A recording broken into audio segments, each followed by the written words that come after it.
Greetings, WCA family.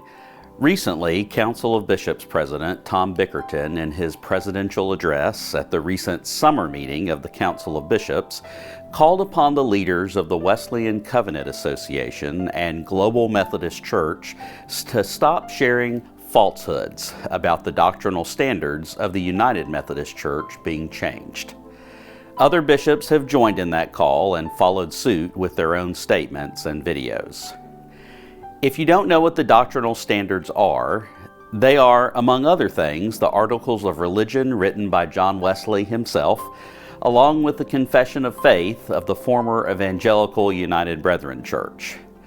They are protected in the United Methodist Constitution and cannot be amended without a 2/3 vote of the General Conference and a 3/4 vote of all the members of the annual conferences around the world.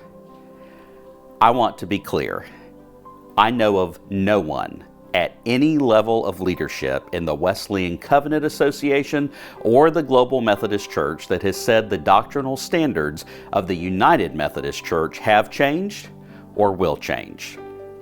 All our leaders understand the restrictive rules in the Constitution of the United Methodist Church that make those standards almost impossible to change.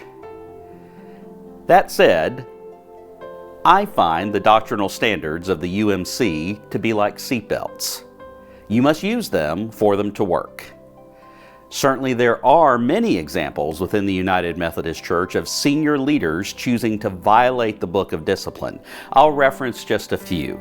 The bishops of the Western jurisdiction, which includes all the states in the Western U.S., choosing to declare all their annual conferences as safe havens for clergy who violate the Book of Discipline. The North Central jurisdiction of the United Methodist Church, which includes the Upper Midwest, adopting a vision for their annual conferences that completely violates the Book of Discipline. The Cabinet of the Iowa Annual Conference, adopting the failed One Church plan, rejected by the General Conference in 2019, and even admitting in their own Frequently Asked Questions document that they are violating the Book of Discipline. Florida and Western North Carolina Bishop Ken Carter and former President of the Council of Bishops quoted in the Lakeland Ledger newspaper on July 26, 2022 as saying, "I don't like the labels, but I've sought to be fair across the spectrum of all kinds of churches. And while I believe in our traditional Orthodox faith that's rooted in the Scriptures, I have always believed that we have to adapt our doctrine and scriptures to changing life circumstances that people have."